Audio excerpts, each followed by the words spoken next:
জুলাই অভ্যুত্থানে আন্দোলনকারীদের উপর প্রাণঘাতী অস্ত্র ব্যবহারের নির্দেশ দেন শেখ হাসিনা। ফাঁস অডিও সত্যতা মিলল বিবিসি আই ইনভেস্টিগেশনে। রেকর্ড বৃষ্টিতে ফেনীর ৩ নদীর বাঁধে ১১ স্থানে ভাঙন, ২৫ গ্রাম প্লাবিত, শহর জুড়ে জলাবদ্ধতা। নোয়াখালীর ৪ উপজেলায় মাধ্যমিক স্কুল বন্ধ ঘোষণা। রাজশাহীর কাঁচাবাজারে টানা বৃষ্টির প্রভাব, সরবরাহ কম থাকায় বাড়তি বেশিরভাগ সবজির দর, বিপাকে ক্রেতারা। সাভারের আমিনবাজারে ১২ দিন ধরে নেই গ্যাস, বিপাকে ১ লাখেরও বেশি বাসিন্দা। সিএনজি স্টেশন ও ব্যবসা প্রতিষ্ঠানেও দুর্ভোগ। বেচা কিনে নাই, আমাদের মালিক পক্ষ কিভাবে আমাদেরকে বেতন দিবে? আমরা দুগা ভাত রাঁধতে পারি না, চিরামুড়ি খায় কোনো মতন দিন কাটাই। যাত্রীবাহী রেল কোচ সংযোজনের নতুন যুগে বাংলাদেশ, সৈয়দপুরে বছরে ৫০টি কোচ সংযোজনের লক্ষ্য, চলছে সম্ভাব্যতা যাচাইয়ের কাজ।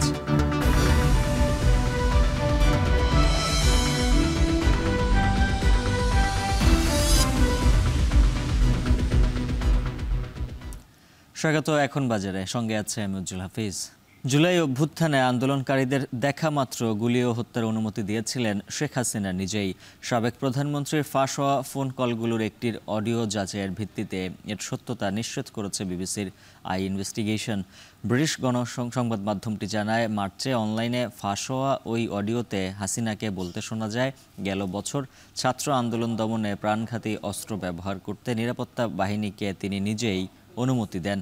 অনুমতি ছিল বিক্ষোভকারীদের বিরুদ্ধে মারণাস্ত্র ব্যবহার এবং দেখামাত্র গুলি করা সহ যে কোনো ব্যবস্থা নেয়ার। জাতিসংঘের তথ্য অনুযায়ী ১৪০০রও বেশি মানুষ নিহত হয় সে সময়। বিবিসির অনুসন্ধানী দল বলছে, হাসিনার বিরুদ্ধে গুরুত্বপূর্ণ প্রমাণ হিসেবে ওই ফোনালাপের রেকর্ডিং ব্যবহারের পরিকল্পনা করছে আন্তর্জাতিক অপরাধ ট্রাইব্যুনালের প্রসিকিউটররা। মানবতাবিরোধী অপরাধের অভিযোগে অনুপস্থিত থেকেই বিশেষ ট্রাইব্যুনালে বিচারাধীন শেখ হাসিনা। গণ আন্দোলনের মুখে ভারতে আশ্রয় নেয়া হাসিনা ও তার দল নিষিদ্ধ ঘোষিত আওয়ামী লীগ সব অভিযোগ প্রত্যাখ্যান করেছে।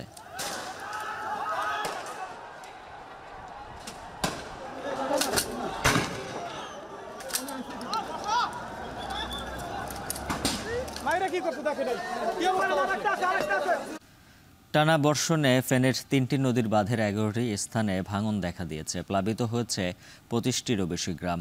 বুধবার ভোর ৬টা পর্যন্ত ২৪ ঘন্টায় জেলায় প্রায় ৪০০ মিলিমিটার বৃষ্টিপাত রেকর্ড করা হয়। এতে ফেনী শহর জুড়েও দেখা দিয়েছে জলাবদ্ধতা। বিস্তারিত জানাচ্ছেন সুলাইমান ডালিম। টানা বৃষ্টিতে ভোগান্তির এমন চিত্র ফেনী শহরের শহীদুল্লাহ কায়সার সড়ক এলাকায়। গত দুদিনের টানা বৃষ্টিতে ফেনী শহরের বেশিরভাগ এলাকায় দেখা দিয়েছে জলাবদ্ধতা।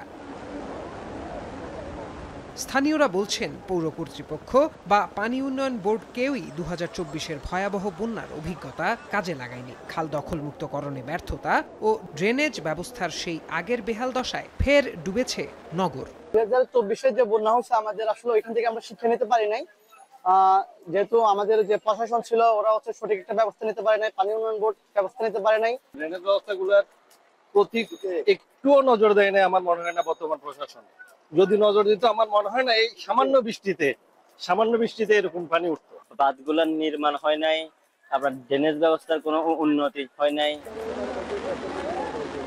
ফেনীতে মঙ্গলবার সন্ধ্যা ৬টা পর্যন্ত ৪৪১ মিলিমিটার বৃষ্টিপাত রেকর্ড করা হয়েছে, যা এ মৌসুমে এখন পর্যন্ত ২৪ ঘন্টায় সর্বোচ্চ বৃষ্টিপাত।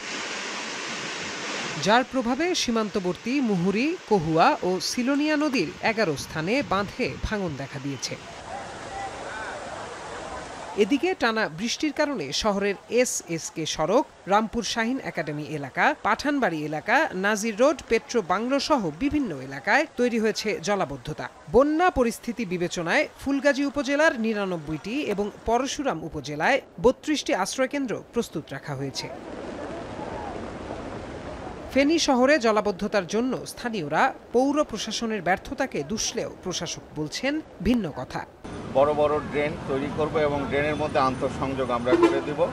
তবে আমাদের এই ড্রেনগুলি তো আলটিমেটলি আমাদের খালে, নদীতে এবং সমুদ্রে যে পড়েছে, এই যে দীর্ঘ যাত্রাপথ, এখানে যেন কোনো প্রতিবন্ধকতা না থাকে, এই জন্য সংশ্লিষ্ট যে ডিপার্টমেন্টগুলি আছে তাদের সঙ্গে আমাদের এই কার্যক্রমের সমন্বয় করতে হবে।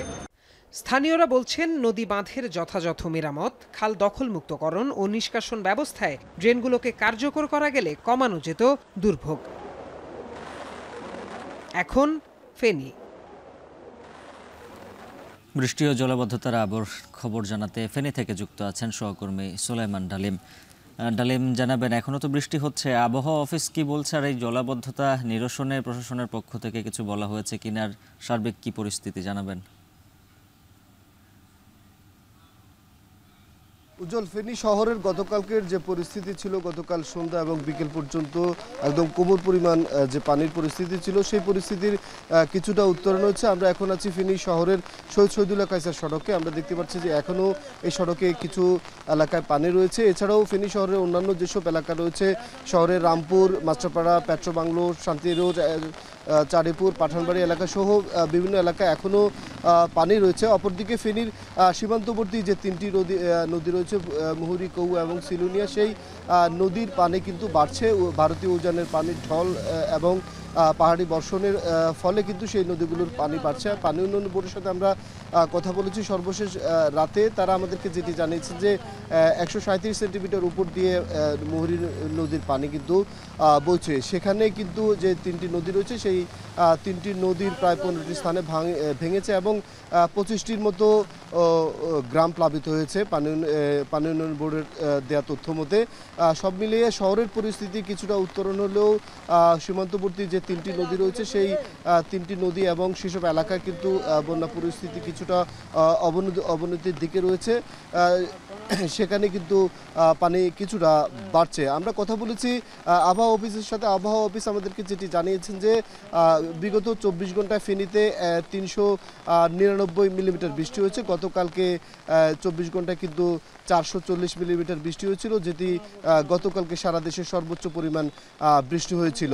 পানি উন্নয়ন বোর্ড যেটি বলছেন যে বাঁধের যেসব জায়গায় ভেঙেছে, সেসব জায়গা এখনই মেরামত করা সম্ভব না হলেও পানি কিছুটা কমলে সেসব জায়গায় মেরামত করা হবে। অপরদিকে আমরা কথা বলেছি ফেনী জেলা প্রশাসনের সাথে। তিনি আমাদেরকে যেমনটি বলেছেন, ফুলগাজীতে 93টি শিক্ষা প্রতিষ্ঠান, যেগুলোকে আশ্রয়কেন্দ্র হিসাবে ঘোষণা করা হয়েছে, এবং পরশুরামে 65টি আশ্রয়কেন্দ্র, যেখানে সেগুলোকে আশ্রয়কেন্দ্র হিসাবে ঘোষণা করা হয়েছে। সেখানে কিন্তু দুর্গতরা আসতে শুরু করেছে। ফুলগাজী এবং পরশুরাম মিলিয়ে কিন্তু 193 জনের মতো কিন্তু দুর্গত সেখানে কিন্তু আশ্রয় নিয়েছে। এছাড়াও ফেনী শহরে একটি আশ্রয়কেন্দ্র রাখা হচ্ছে, যেখানে 28 জনের মতো বন্যা দুর্গত আশ্রয় নিয়েছেন। তো এই ছিল ফেনীর বন্যা প্লাবন পরিস্থিতির সর্বশেষ। ফেনী থেকে যুক্ত ছিলেন সহকর্মী সুলাইমান ডালিম। এদিকে ভারী বর্ষণ অব্যাহত থাকায় ব্যাহত হচ্ছে নোয়াখালীর স্বাভাবিক জীবনযাত্রা। সকাল 6টা পর্যন্ত 24 ঘন্টায় জেলায় 208 মিলিমিটার বৃষ্টিপাত রেকর্ড করেছে আবহাওয়া অফিস। টানা বর্ষণ ও দুর্যোগপূর্ণ আবহাওয়ায় দেখা দিয়েছে বন্যার শঙ্কা। জেলা শহর সহ বিভিন্ন উপজেলার গ্রামীণ সড়ক পানিতে তলিয়েছে। পানি প্রবেশ করেছে বিভিন্ন অফিস আদালতে। এমন পরিস্থিতিতে নোয়াখালী সদর, সুবর্ণচর, সেনবাগ, কবিরহাট ও কোম্পানীগঞ্জ উপজেলার সকল মাধ্যমিক বিদ্যালয়ে পাঠদান এবং চলমান অর্ধবার্ষিক ও অভ্যন্তরীণ পরীক্ষাসমূহ সাময়িকভাবে স্থগিত করা হয়েছে। বাকি 4 উপজেলায় পরিস্থিতির উপর ভিত্তি করে পরবর্তী সিদ্ধান্ত নেয়ার কথা জানিয়েছে প্রশাসন। পরিস্থিতি মোকাবিলায় জেলা প্রশাসনের উদ্যোগে সকাল 11টায় জেলা প্রশাসকের সম্মেলন কক্ষে ত্রাণ ও দুর্যোগ ব্যবস্থাপনা কমিটির ডাকা হয়েছে জরুরি সভা।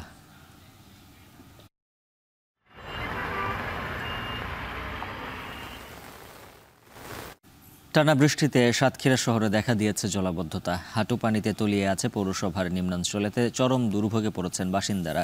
বিস্তারিত জানাতে যুক্ত আছেন সহকর্মী আহসান রাজীব। জানাবেন, কতগুলো পরিবার এই জলাবদ্ধতার কবলে পড়েছে আর প্রশাসন কি বলছে?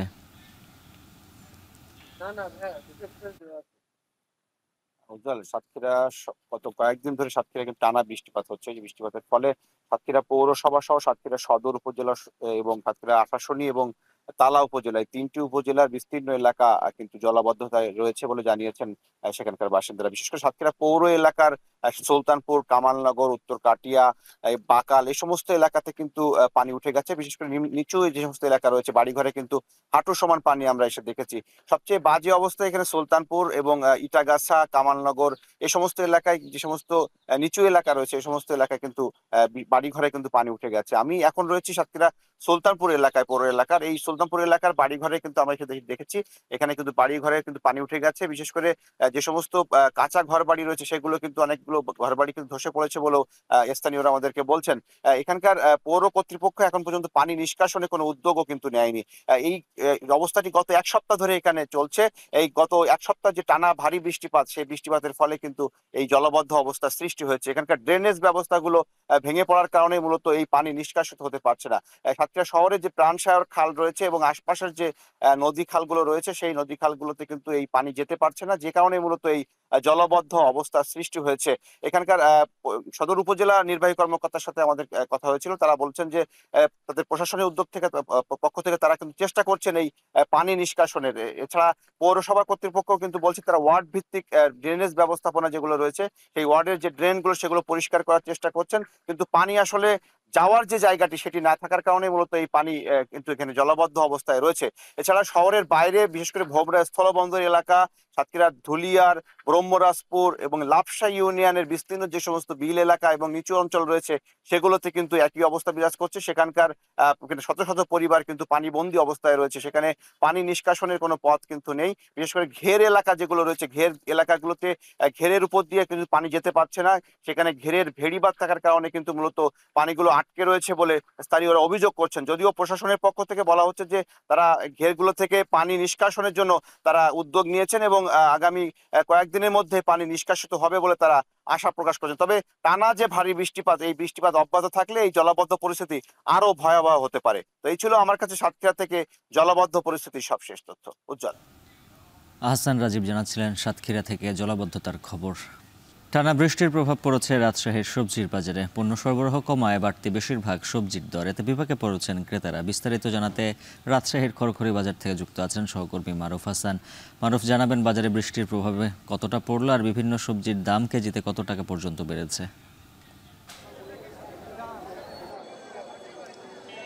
উজ্জ্বল, সকাল থেকে আমি রাজশাহী যে খড়খড়ি বাজার সেই বাজারে আছি। এখানে সকাল থেকে মুষলধারে বৃষ্টি হচ্ছে এবং সেই বৃষ্টি কিন্তু থেমে থেমে আছে। কিছুক্ষণ যখন বৃষ্টি থেমে যাচ্ছে তখনই কিন্তু এখানে মূলত কেনা বেচাটা বেশি চলছে এবং ক্রেতা বিক্রেতাদের সমাগম তখন বাড়ছে। আবার যখন বৃষ্টি হচ্ছে তখন কিন্তু তারা এই গন্তব্যে মানে সাইডে চলে যাচ্ছে। এখানে সপ্তাহ ব্যবধানে প্রতিটি সবজির দাম কিন্তু অনেক চড়া মূল্যেই কিন্তু আজকে বিক্রি হচ্ছে।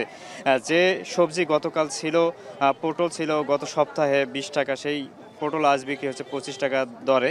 ঢেঁড়স গত সপ্তাহে ছিল 20 টাকা, আজ বিক্রি হচ্ছে 40 টাকা দরে।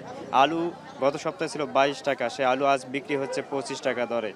বরবটি গত সপ্তাহে ছিল 20 টাকা, আজ বরবটি বিক্রি হচ্ছে 30 টাকা দরে। বেগুন গত সপ্তাহে ছিল 40 থেকে 50 টাকা, সেই বেগুন আজ বিক্রি হচ্ছে 80 টাকা দরে। ঝিঙ্গা গত সপ্তাহে ছিল 30 টাকা, সেই ঝিঙ্গা আজ বিক্রি হচ্ছে 50 টাকা দরে।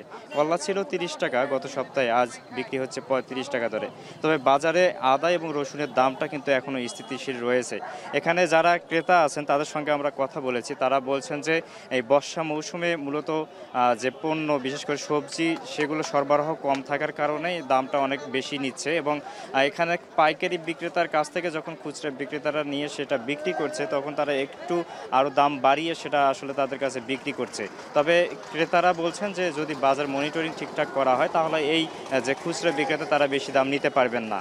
এবং এ বিষয়ে আমরা যারা এখানে বিক্রেতা রয়েছেন তাদের কাছ থেকে তাদের সঙ্গে কথা বলেছি। তারা বলছেন যে বর্ষা মৌসুমে মূলত বাজারে যে পরিমাণ সবজি আসার কথা সেই পরিমাণ সবজি আসে না। মূলত বাজারের যে চাহিদা সেই চাহিদা অনুযায়ী সবজি সরবরাহ পাওয়া যাচ্ছে না।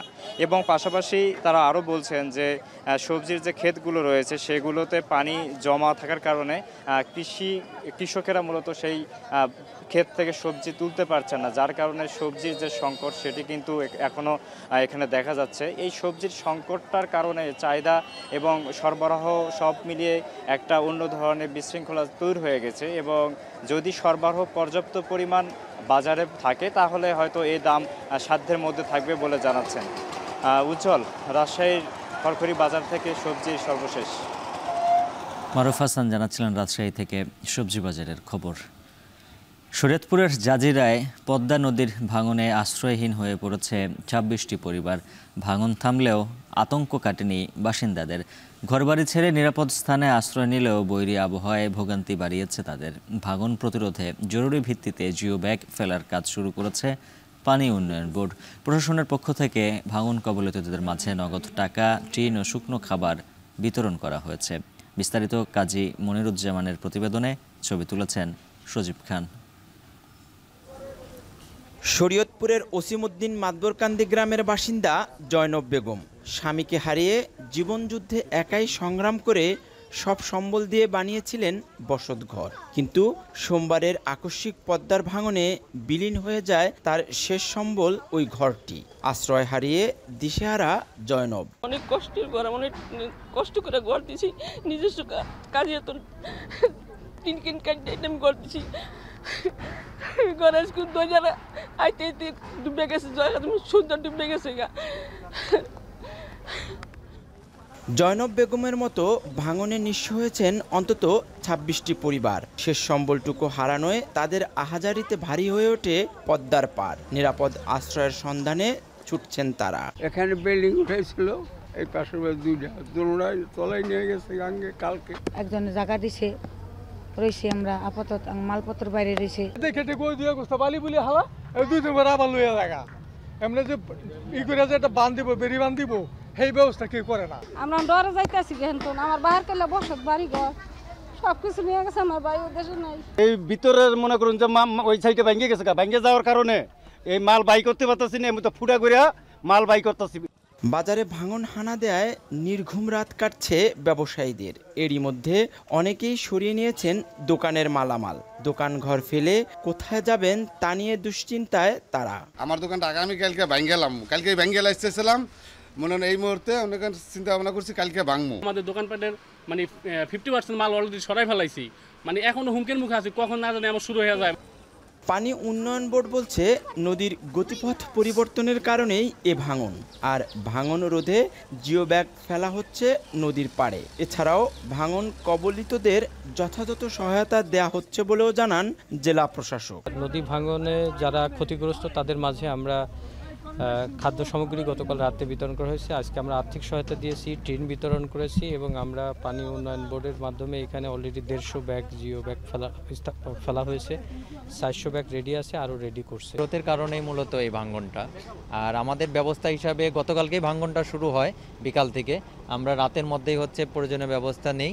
গতকালকে হচ্ছে ডাম্পিংটা শুরু করতে পারি নাই। আমরা হচ্ছে বালির জিও ব্যাগের যে বালির বস্তা, সেই বস্তা হচ্ছে আমরা ইতিমধ্যে সকাল থেকে ডাম্পিং শুরু করছি।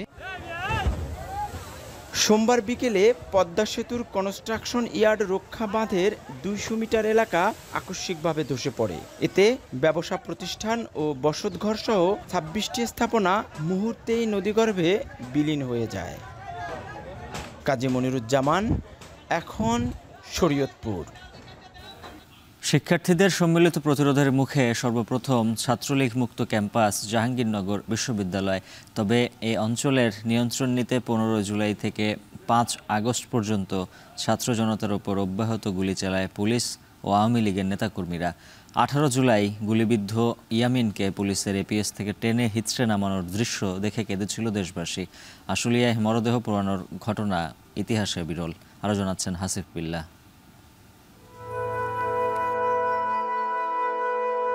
পুলিশ একটা টের পাইছে যে এপিসিতে কেউ উঠছে পিছনে, তো যে নাকি ওই যেটা ঢাকনা থাকে সেটা এরকম বন্ধ করতে যাচ্ছে।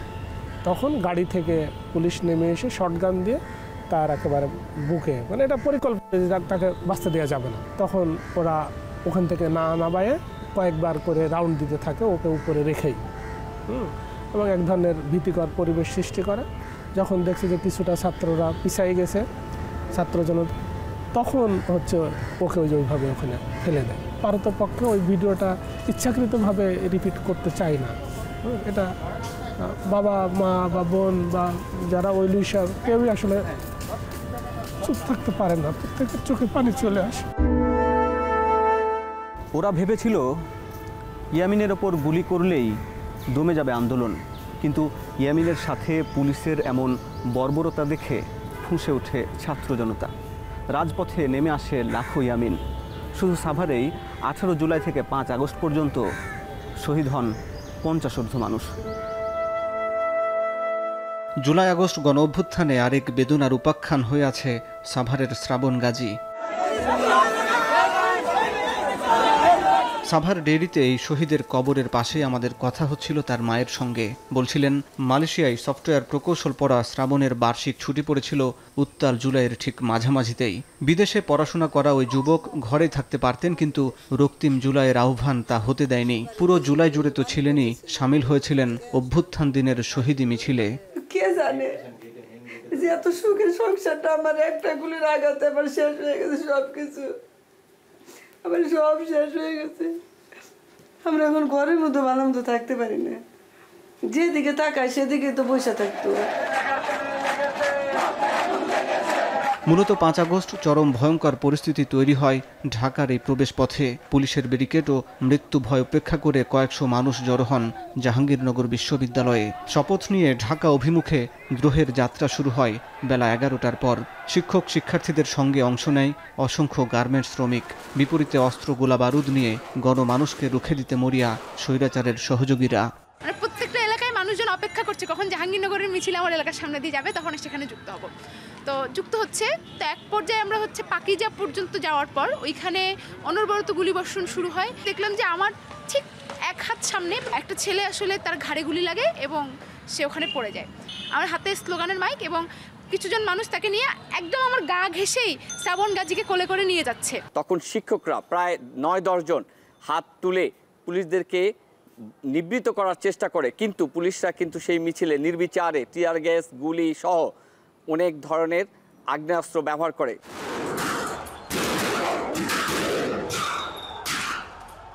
সেদিনই সাভারের আশুলিয়ায় ঘটে যায় হৃদয় বিদারক আরেক ঘটনা। পুলিশের গুলিতে প্রাণ হারানো 5 জন এবং গুরুতর আহত একজনকে ভ্যানে তুলে পুড়িয়ে ফেলা হয় পেট্রোল ঢেলে। বর্বরোচিত ঘটনার সাক্ষী হয় বিশ্ব।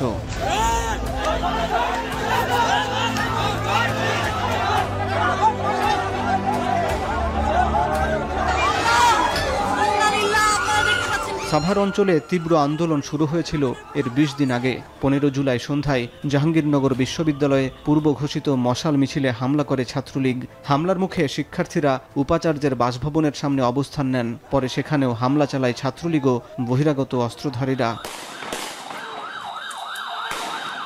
পরদিন শিক্ষার্থীরা একজোট হয়ে ক্যাম্পাস থেকে বিতাড়িত করে ছাত্রলীগকে। ছাত্রলীগ মুক্ত ক্যাম্পাস হিসাবে প্রথম নাম লেখায় জাহাঙ্গীরনগর।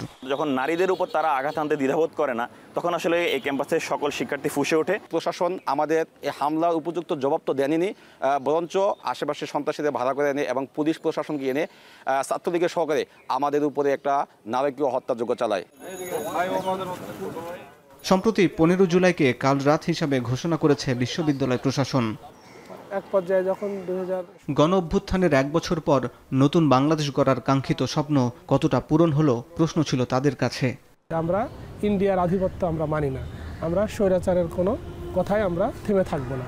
তো এই জায়গাটাতে আমরা সবাই একমত ছিলাম, কিন্তু এখন এই নির্বাচনের নামে এখানে কিন্তু এক ধরনের মেকানিজম হচ্ছে যে কীভাবে স্বৈরাচার আবার ফিরে আসতে পারে। ক্যাম্পাসের অর্থাৎ কর্তৃত্বমূলক যে জায়গাগুলো আছে সেখানে কিন্তু জাতীয়তাবাদী শিক্ষক সমিতির যারা ছিলেন এবং বিএনপিপন্থী যারা ছিলেন তারাই কিন্তু এখন গুরুত্বপূর্ণ পদগুলোতে অবস্থান নিয়েছেন। বাংলাদেশের প্রেক্ষিতে প্রত্যেকটা গণ অভ্যুত্থানের পর, প্রত্যেকটা সফল আন্দোলনের পর এক একটা গোষ্ঠী তৈরি হয় যারা আন্দোলনের সফলতাকে লুট করবার জন্য উঠে পড়ে লেগে যায়। যে ঐক্যবদ্ধ আন্দোলন আমরা মাঠে গড়িয়েছিলাম 24 জুলাইতে, আজ এসে কিন্তু আমরা হতাশ। আমরা দেখতে পাচ্ছি অনৈক্যের সুর। যে এই শহীদদের যে স্বীকৃতি, যে জুলাই যে সনদ, কোনো কিছুই দিতে আসেন, কিন্তু আমাদের সন্তানের বিচারকে আজ হইব তাও কোনোই নাই। হাসিব বিল্লাহ, এখন সাভার। কক্সবাজারের হিমছড়ি সৈকতে গোসলে নেমে স্রোতে ভেসে যাওয়া চট্টগ্রাম বিশ্ববিদ্যালয়ের 3 শিক্ষার্থীর মধ্যে এখনও নিখোঁজ রয়েছেন 2 জন। তাদের উদ্ধারে সৈকতের বিভিন্ন পয়েন্টে চলছে তল্লাশি। নিয়ে বিস্তারিত জানাতে কক্সবাজারের সৈকতের লাবণী পয়েন্ট থেকে যুক্ত আছেন সহকর্মী মন্তোষ বেদজ্ঞ। মন্তোষ, জানাবেন উদ্ধার অভিযানের সবশেষ কি অবস্থা, আর আজকের উদ্ধার অভিযান কখন শুরু হবে?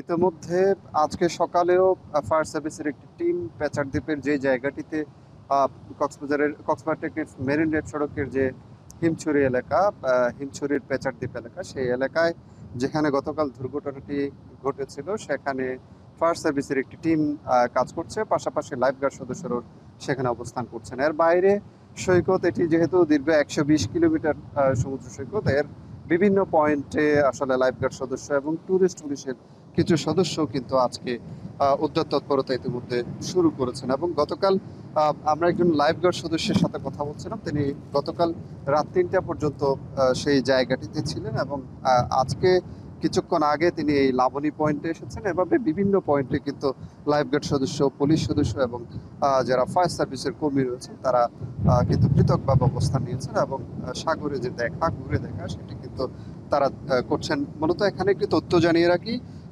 যারা এই যে উদ্ধার তৎপরতা অংশ নিয়েছেন তাদের মধ্যে কিন্তু কোনো ডুবুরি নেই এবং এই যে যারা এখানে তল্লাশি করছেন তারা মূলত আমরা গতকাল দেখেছি জেট স্কি নিয়ে সমুদ্রের বিভিন্ন জায়গায় তল্লাশি করা হয়েছে এবং আজকেও হয়তো সেই কার্যক্রমটি শুরু হবে। এবং এখন পর্যন্ত আসলে সমুদ্রের তীরে দাঁড়িয়ে দেহগুলো ভেসে আসা যেহেতু একটি দীর্ঘ সময় চলে গিয়েছে, গতকাল থেকে আজকে পর্যন্ত দীর্ঘ সময় যে অতিবাহিত হয়েছে, এই সময়টাতে যারা নিখোঁজ রয়েছেন, যে দুজন শিক্ষার্থী আসিফ আহমেদ এবং অরিত্র হাসান, তারা জীবিত থাকবেন কিনা সেটি কিন্তু সেই আশা কিন্তু এখানে যারা উদ্ধার তৎপরতায় অংশ নিয়েছেন তারা ছেড়ে দিয়েছেন এবং এখন পর্যন্ত তারা আসলে মৃতদেহগুলো ভেসে আসে কিনা সেই অপেক্ষায় আছেন অনেকটা, সেরকমই বলা যায়। এবং লাইফগার্ড সদস্যরা আসলে সেটি বলছিলেন। এখানে সৈকতের যে দুর্ঘটনা, সেই দুর্ঘটনাটি কিন্তু এখানে বিভিন্ন সময় ঘটে আসছে এবং বিভিন্ন সময় সৈকতের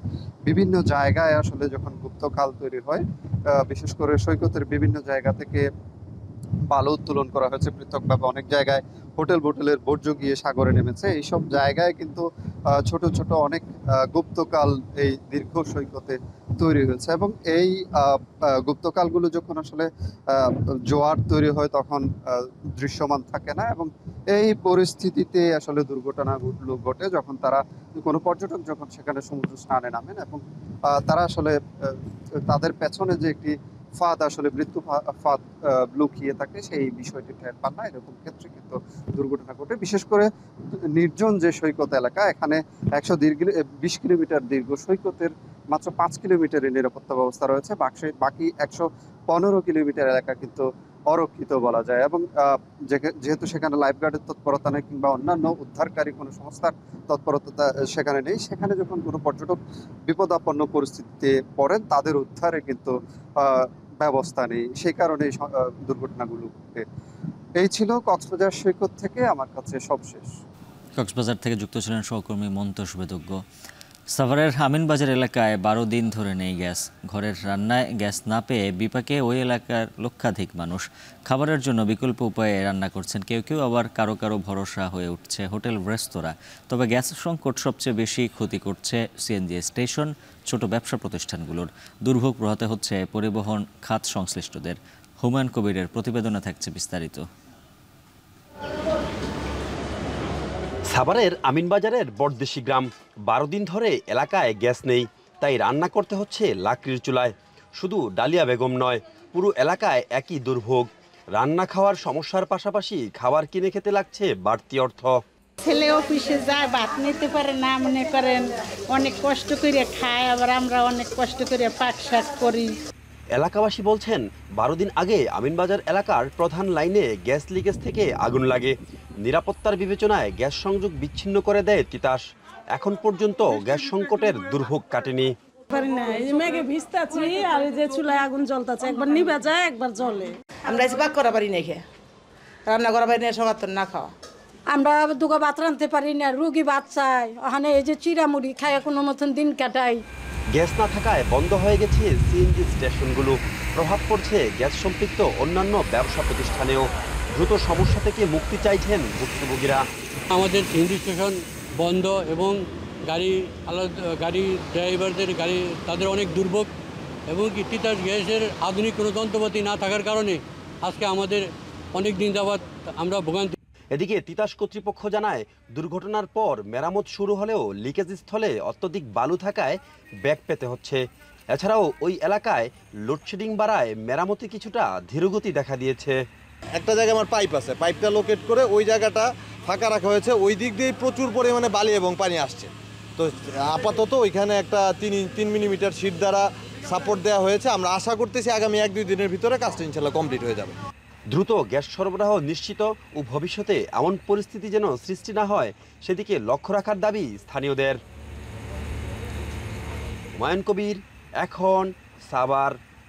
যাত্রীবাহী রেলপথ সংযোজনের নতুন যুগে প্রবেশ করতে যাচ্ছে বাংলাদেশ। এরই মধ্যে 2000 কোটি টাকা ব্যয়ে দেশের 3টি বড় 3টি ছোট রেল কারখানা আধুনিকায়নের পরিকল্পনা গ্রহণ করেছে সরকার। যে কারখানাগুলোতে সংযোজন বা তৈরি করা হবে নতুন কোচ। এর মধ্যে সৈয়দপুর রেলওয়ে কারখানায় বছরে 50টি কোচ সংযোজনের লক্ষ্য রয়েছে। চলছে সম্ভাব্যতা যাচাইয়ের কাজ।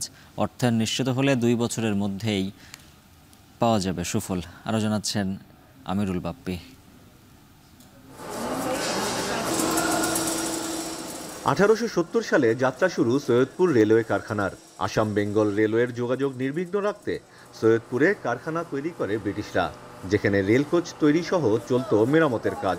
এরপর পাকিস্তান আমল পর্যন্ত এই কারখানায় তৈরি হতো কাঠের কোচ। তবে স্বাধীনতা পরবর্তী সময়ে কারখানার তেমন একটা আধুনিকায়ন হয়নি। এ কারণে কোচ নির্মাণের পরিবর্তে আমদানি নির্ভর হয়ে পড়ে বাংলাদেশ রেলওয়ে। এদিকে 90 দশকের শুরুতে গোল্ডেন হ্যান্ডশেকের মাধ্যমে রেলের কর্মীদের বড় অংশই চলে যায় অবসরে। বর্তমানে কারখানাটিতে 2800 লোকবলের বিপরীতে কাজ করছে 30%-এরও কম কর্মকর্তা কর্মচারী। 150 বছরের পুরনো এই কারখানাটিতে অবশেষে লাগতে যাচ্ছে আধুনিকতার ছোঁয়া। 2000 কোটি টাকা ব্যয়ে দেশের 3টি বড় ও 3টি ছোট কারখানা আধুনিকায়নের পরিকল্পনা হাতে নিয়েছে সরকার।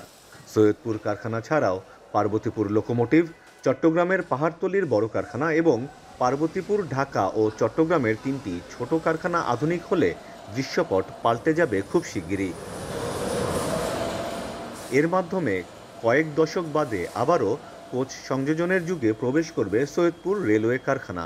নতুন একটি ক্যারেজ কনস্ট্রাকশন ওয়ার্কশপ নির্মাণ করা হবে কারখানার ভেতরেই, যেখানে প্রতি বছর সংযোজন বা তৈরি হবে 50টি নতুন কোচ।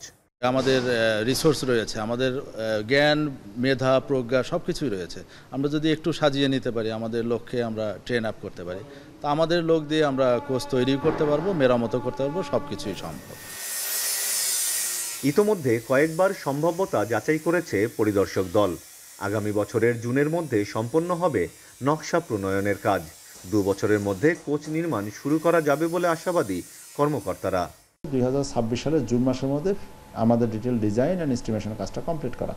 যদি সেই অনুযায়ী এগোতে পারি তাহলে আশা করি 2027 সালে আমরা নতুন একটা দিগন্তে পৌঁছাবো, যার দ্বারা আমরা সৈয়দপুর কারখানায় ক্যারেজ রক্ষণ, ক্যারেজ মেরামত এবং ক্যারেজ শুধু অ্যাসেম্বলিং কাজটা আমরা করতে সক্ষম হব। কারখানাগুলো আধুনিকায়নের জন্য বিদেশি অর্থায়নের খোঁজে রয়েছে সরকার। খুব স্বল্প সময়ের মধ্যেই সেই অর্থায়ন পাওয়া যাবে বলে আশাবাদী রেল বিভাগ। অবশেষে আধুনিক রেলওয়ে কোচ সংযোজনের যুগে প্রবেশ করতে যাচ্ছে বাংলাদেশ। সবকিছু ঠিকঠাক থাকলে এই সৈয়দপুর কারখানাতেই উৎপাদন হবে আধুনিক মানের যাত্রী পরিবহনকারী কোচ। এর ফলে বাড়বে যাত্রী সেবা, আমদানি নির্ভরতা কমার পাশাপাশি বাংলাদেশ রেলওয়ে স্বয়ংসম্পূর্ণ হবে। আমিরুল বাপ্পি, এখন, সৈয়দপুর।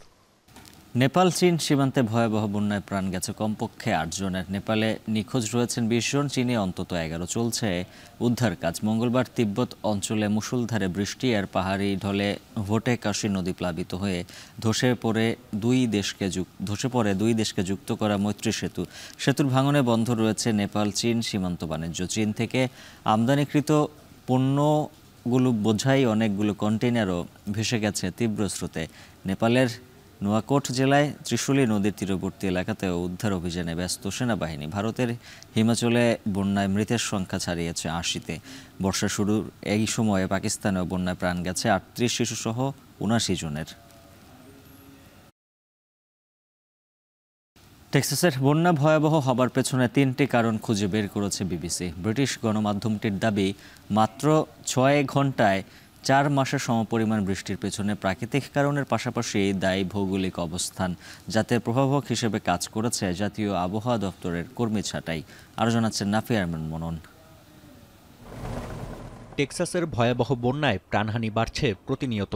সময়ের সঙ্গে ক্ষীণ হচ্ছে নিখোঁজদের জীবিত ফেরত পাবার সম্ভাবনা। উদ্ধার কাজ পরিচালনার পাশাপাশি জনমনে ঘুরছে একটাই প্রশ্ন, কিভাবে এতটা প্রলয়ঙ্কারী রূপ ধারণ করল এই বন্যা?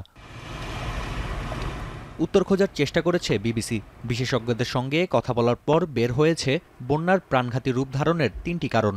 সাম্প্রতিক সময়ে মেক্সিকোতে সৃষ্ট একটি গ্রীষ্মমণ্ডলীয় ঝড় ধীরে ধীরে যুক্তরাষ্ট্রের দক্ষিণাঞ্চলের দিকে এগোয়, সঙ্গে নিয়ে আসে বিপুল পরিমাণ আর্দ্রতা। টেক্সাসের হিল কান্ট্রি অঞ্চলের উঁচু পাহাড়গুলোর কারণে বাধাপ্রাপ্ত হয়ে আর্দ্রতা আরও উপরে চলে যায়, যার ফলে তৈরি হয় বজ্রঝড় ও ভারী বৃষ্টি। যুক্তরাষ্ট্রের জাতীয় আবহাওয়া পরিষেবার তথ্য বলছে, গেল শুক্রবার টেক্সাসের কার কাউন্টিতে মাত্র 6 ঘন্টায় 250 মিলিমিটার বৃষ্টি রেকর্ড করা হয়, যা অঞ্চলটির 4 মাসের বৃষ্টির সমপরিমাণ।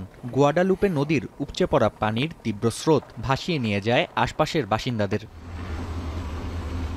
দ্বিতীয় কারণ হিসেবে কার কাউন্টির ভৌগোলিক অবস্থানকে দায়ী করছেন বিশেষজ্ঞরা। ফ্ল্যাশ ফ্লাড অ্যালি নামে পরিচিত এই অঞ্চল ঐতিহাসিকভাবে আকস্মিক বন্যার জন্য পরিচিত। পাহাড়ি ঢাল বেয়ে নেমে আসা পানি সরাসরি নদীতে গিয়ে পড়ে, তাই চোখের পলকেই বাড়তে থাকে নদীর পানি।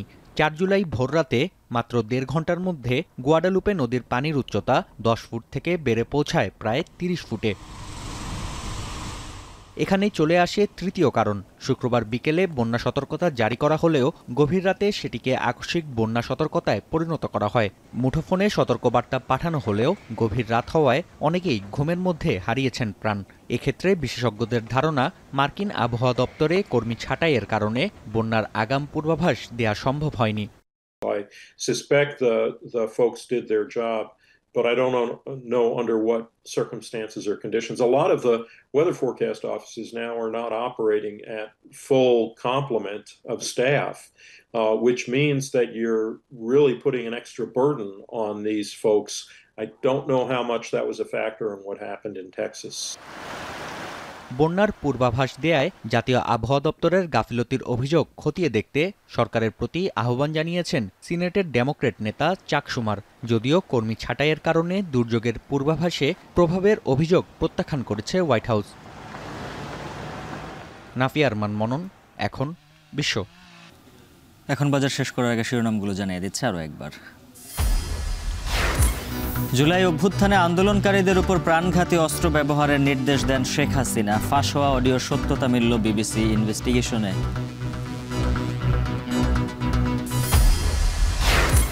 রেকর্ড বৃষ্টিতে ফেনীর 3 নদীর বাঁধে 11 স্থানে ভাঙন, 25 গ্রাম প্লাবিত, শহর জুড়ে জলাবদ্ধতা। নোয়াখালীর 5 উপজেলায় মাধ্যমিক স্কুল বন্ধ।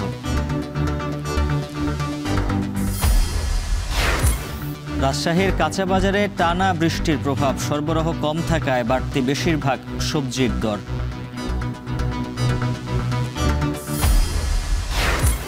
সাভারের আমিনবাজারে 12 দিন ধরে নেই গ্যাস, বিপাকে 1 লাখেরও বেশি বাসিন্দা। সিএনজি স্টেশন ও ব্যবসা প্রতিষ্ঠানেও দুর্ভোগ।